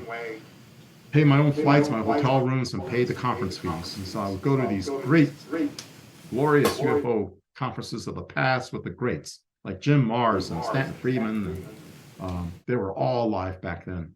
It was just wonderful to see these folks. And I talked to my friend from CIA who was also traveled with me on his own. And I said, someday I'm going to be up on that stage because I know things and I think I need to share them. I don't know how that's going to happen. I don't know how, but someday I'll be speaking to a wider audience like that about what I know. And that all occurred, but I had no idea how to get from there back then in the 1990s to like more currently within the last few years when I came out in public. I didn't know how that linkage would be made, but these linkages were made. Otherwise, I wouldn't be speaking with you right now, Eric. Right, and you kind of answered my question. I was going to ask you, if you were sent back here to do work, and we're having this conversation today, is it to have us form a connection? Is it to talk about a shared experience? Is it to get people acclimated to this subject? Could you offer it in sort of specific terms? Like, what is your mission? What is your purpose right now? I think it's all of that. When I did have the orb experience here in Tucson, and this is July 14, 2020, and it was on my birthday, July 14th, is through a session with Mark Sims, who works with Jimmy Blanchette. They did something called the Close Encounters of the Sixth Type, CE6, using radios. And Mark was leading a global CE6 session over the internet. And so my wife and I were listening to him. We were in meditation. My wife is an excellent singer, and she was intoning HU, which is Hugh, along with Mark, in her very melodic voice. And I was like looking up, she was looking up, and then there appeared an orb, a white orb over the Bighorn Mountain of the Catalina Mountain Range. And my wife saw, there it is, and I said, no, it's over there. And she looked over, there's nothing there, it's over there. She pointed all the way to her right. She was sitting right next to me. So basically, sitting right next to me, we should have looked at the same spot in space above the sky. I was looking up and she was looking off to the side to our right. And that's when I received the message that you have, that things and it's time for you to share. And the sharing is my work. What do you know? What have you learned? Not only through your personal life, your personal experiences that you had with us, but what did you learn about us through your professional work with the CIA? It's time for you to come out and speak your truth, because people need to hear it, and other people will also be in the same, that it's time to come forward. And so that, I think, is my work. And so before that even happened, I always felt like there would be some opportunity to do so. And I just didn't have the venue. I didn't know how that would happen.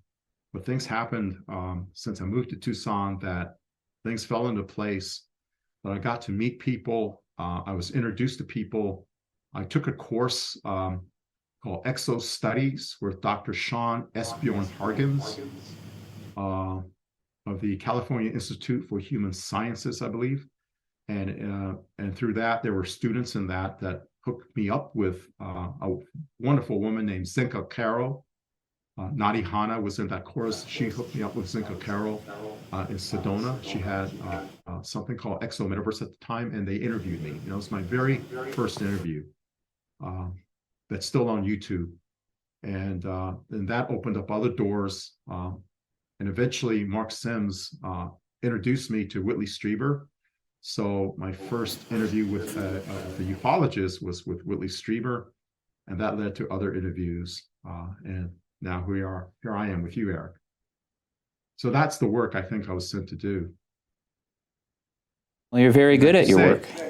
It has nothing to do with fame and riches or notoriety or anything. I'm a very private person. July 14th is my birthday. So I'm Cancerian in my shell by nature. I'm an introvert. I'm an INTJ on that scale that you know about very well. So, the I is very important to me. It's an introvert.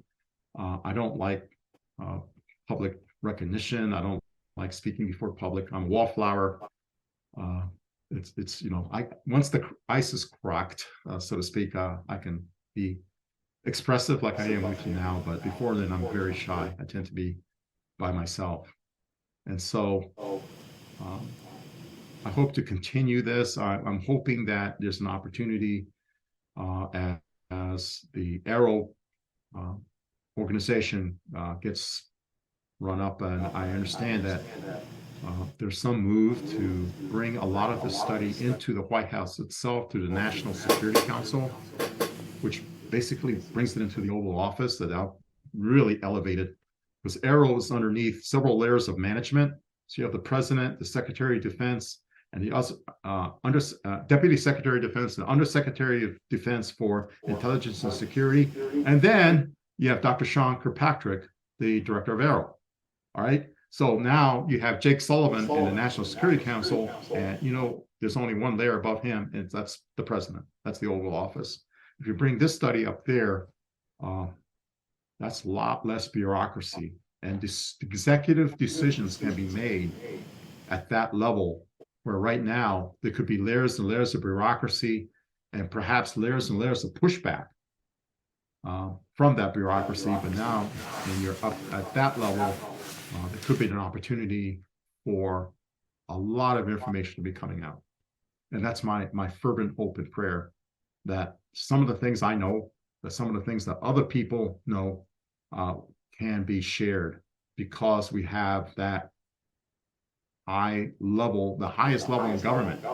You can't go beyond that. And so at that highest level of government, we will then be able to have the means, and I dare say the protection, in order to share what we know, much more than what any of us who've been speaking in podcasts can tell you now, where I won't have to say, well, I have an NDA and I can't talk about that.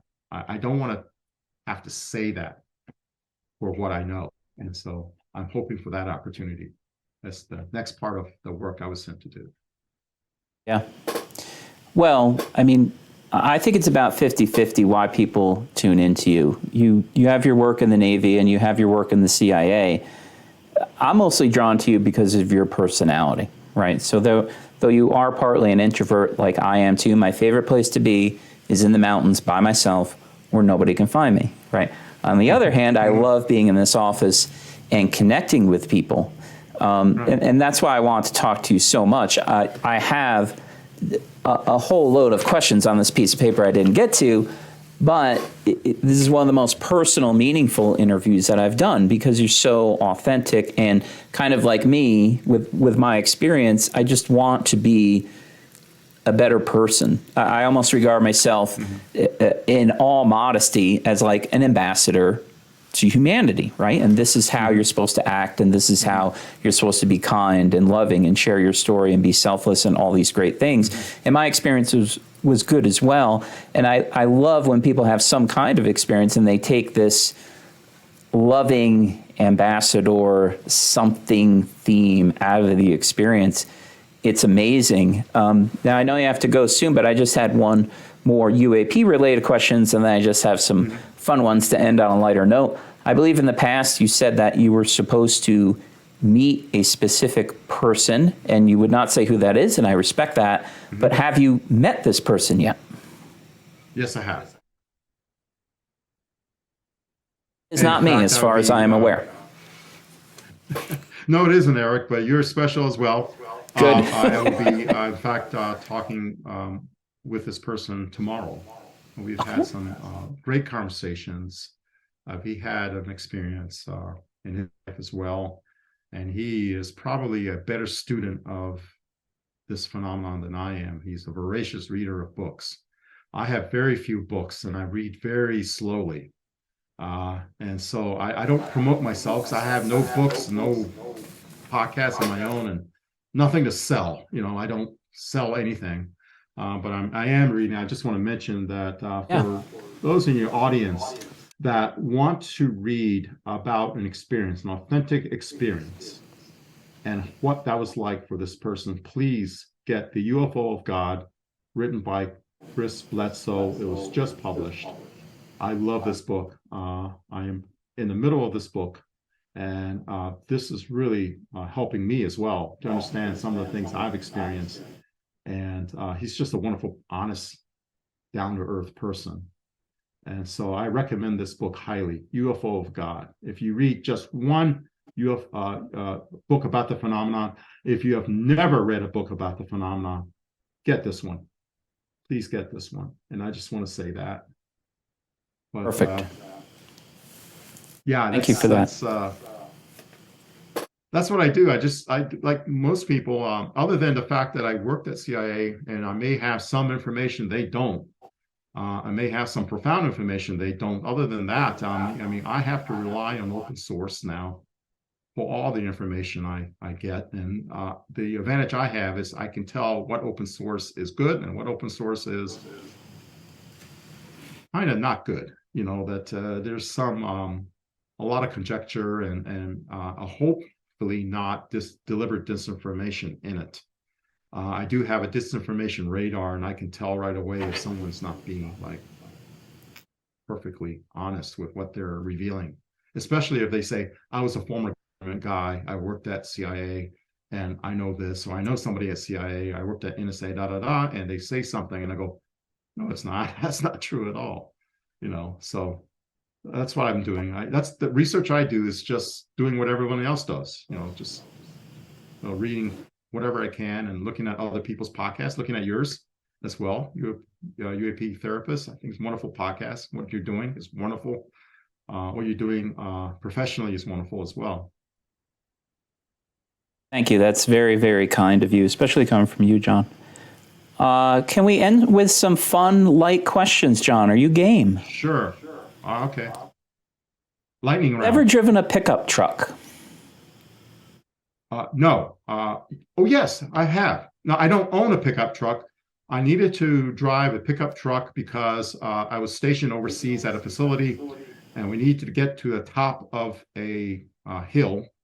That's about 1,000 feet up, and it was a winding road up to the hill, and so we were provided with. Well, it's not a pickup truck. I'm sorry. It's a Toyota Land Cruiser. Okay, so it's not a passenger car, Toyota Land Cruiser, and it was a pretty rugged area. And we had I would say, a collection facility on top of a mountain that was in a remote region. And the only way to get up there from where we were is to drive the Toyota Land Cruiser up there. But I've driven a forklift. I learned how to drive a forklift at an overseas facility where I was transporting some goods from one place to another, and I need to move from this place of the warehouse to outside to another place where it'd be picked up. So I've driven a forklift, and that's the extent of, other than driving a passenger car, that's it. Got it. So the closest we get is Land Cruiser. If you wear a watch or own a watch, do you prefer analog or digital? Right now, I do have an Apple Watch right here. This is the less expensive SE version of it, because I don't feel like paying all that money for a watch. But you know what's great about this? Yeah. I can put a analog face in a digital way to appear on my watch. So yeah, I like both. I do own a Seiko watch and a Citizen watch that are analog. I love them, but I don't wear them because, you know, I can't like tap on something and get today's weather, or the fact that right now I'm supposed to be speaking with you on my calendar. So those watches don't do it, but this Apple Watch does. And if I choose an analog face, I can do that. Very good. I didn't even think of that third option. Did you have a favorite board game when you were a child? Monopoly. Yep, I was always interested in financial things. I don't know. I thought it was fascinating. Monopoly was fascinating because it really taught me capitalism. That's what Monopoly teaches you. It's a capitalistic game. of selling things and buying things and making a profit and things like that. It helps you kind of like learn how to do math to balance, your checkbook, because you got to figure out how much money you have and how much you can spend, how much you can afford, and things like that. Can I buy a house? Can I finally put a hotel on this? And and you also learn that there's penalties for making bad decisions, or like certain things happen in life that might be setbacks, but eventually you go to jail, but you might get out of jail card, and so that teaches you life.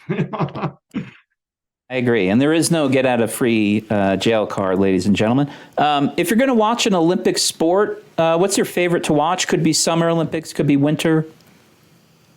Yeah, I like the winter sports, especially involving speed. And it could be human speed and skating, high speed skaters, or it could be the luge or something like that. But it has to involve speed. I was not so much now, but when you live in Charlotte, North Carolina, for the years I lived, it's very hard, or I lived in Virginia for many, many years. It's hard not to be a NASCAR fan. And that also involves a lot of speed. So Olympic sports involving either personal speed, either track and field, or for a summer sport, or speed skating, or like the luge or something like that. Skiing, for example, just going downhill skiing. That to me is like a lot of fun. Yeah, Although I've never done as a it. side note, I used to live in Lake Placid, New York. They hosted the Yeah. 1932 and 1980 Right. Olympics, and my one of my professors was on the gold medal bobsled team. Yeah, he was the guy who got in the back and pushed it. Huge guy. He was going to be a Right. professional NFL player, but went to Right. Olympics. Bobsled I was just thinking about. And there's a great movie about the Jamaican bobsled team that I heard. It's a great movie. It's well made. Jamaican Sick. bobsled team. Yeah. In the wild, have you ever seen a big cat, such as a bobcat, a lion, a mountain lion? You ever see a big feline when you were outside? I live in Arizona, and we had one that always comes by, and we had two that were fighting. Unfortunately, one killed the other and made a meal of it, dragged it to a corner of our property, made a meal of it for a couple of days. Poor thing. And yeah, so we have bobcats here, and here in my neighborhood, people have seen mountain lions as well. And in fact, the University of Arizona, the sports team is called what? Wildcats. So yeah, they're all over the place.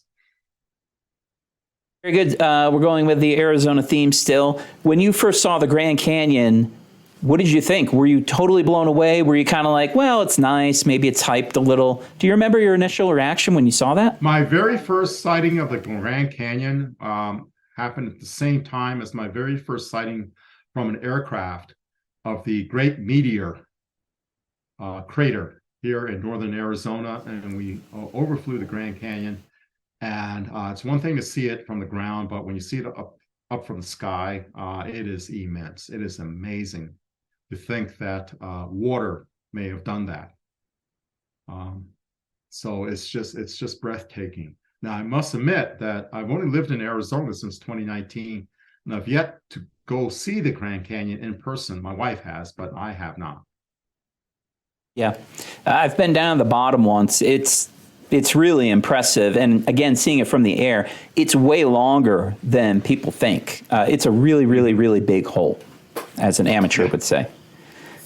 What do you think? There's this fad going around the United States. We have them here in Colorado Springs. We have them in New York State, where I'm from. They're replacing a lot of four-way traffic intersections with traffic circles. Do you have a strong opinion as to traffic circles, which some people call roundabouts? Are you a fan? Yes. No. In fact, if one visits Sedona, Arizona,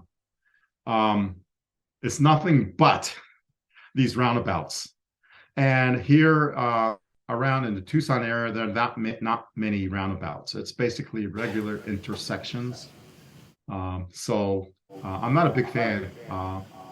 I once had a girlfriend who was from New Jersey, and we visited her family. in New Jersey, and New Jersey has a lot of roundabouts. And I go, gosh, no. And DC, of course, you have circles.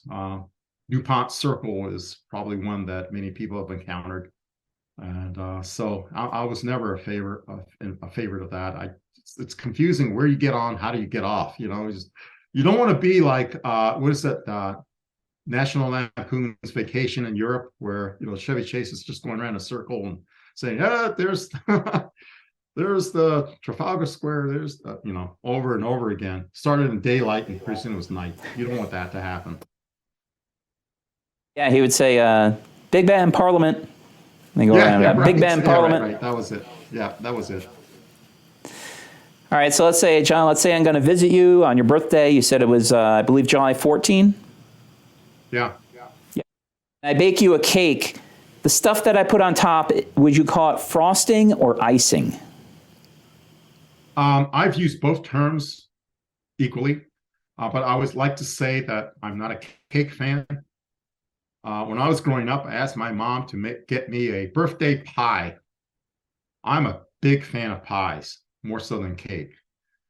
In fact, I never liked the frosting or icing. I never liked.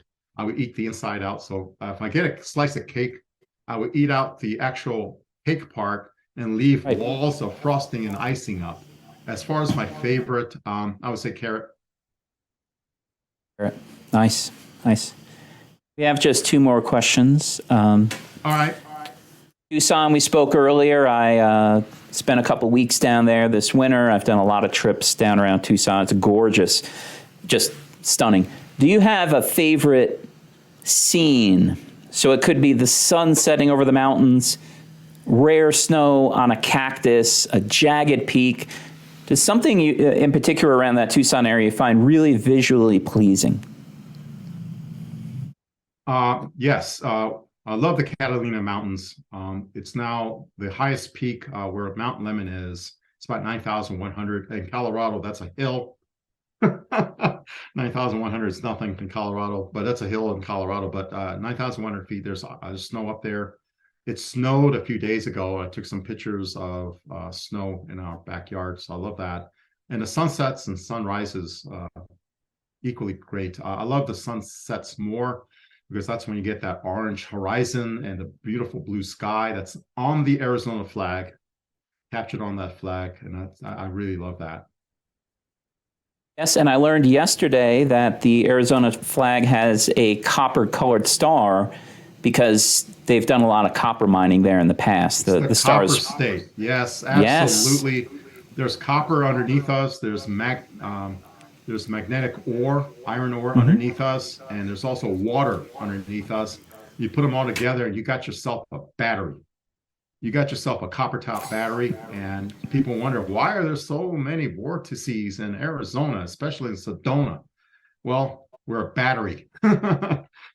We attract phenomenon because we are a battery.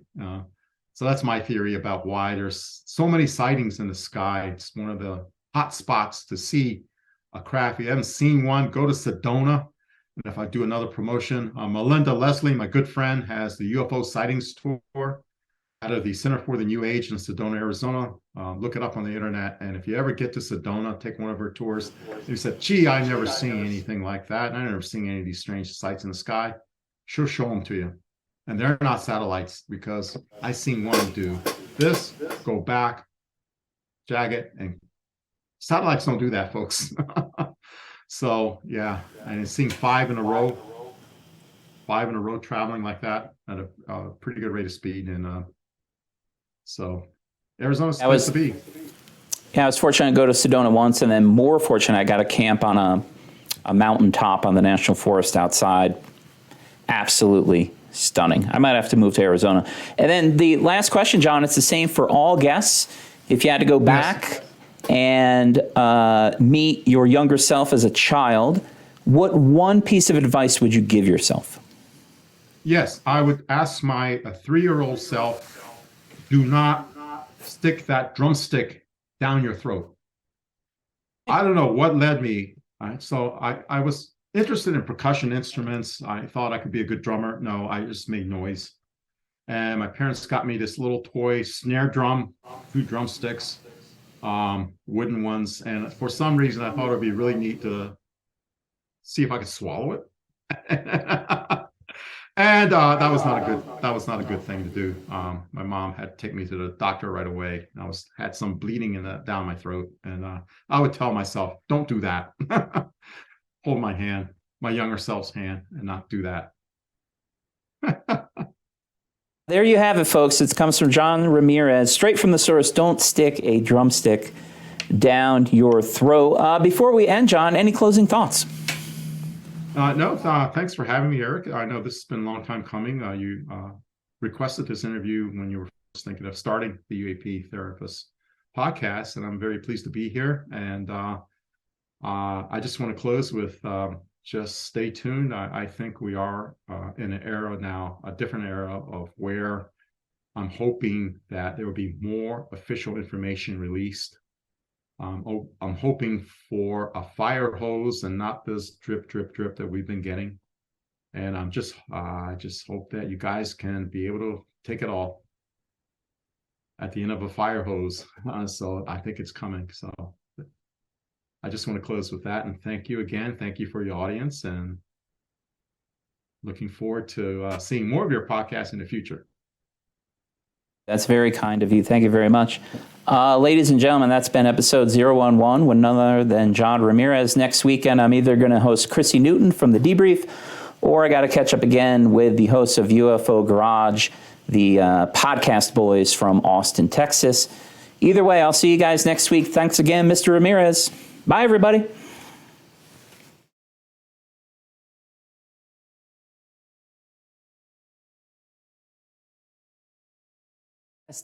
Testing. 1, 2, 3. I got a can of Coke, so you can't stop me. Boom.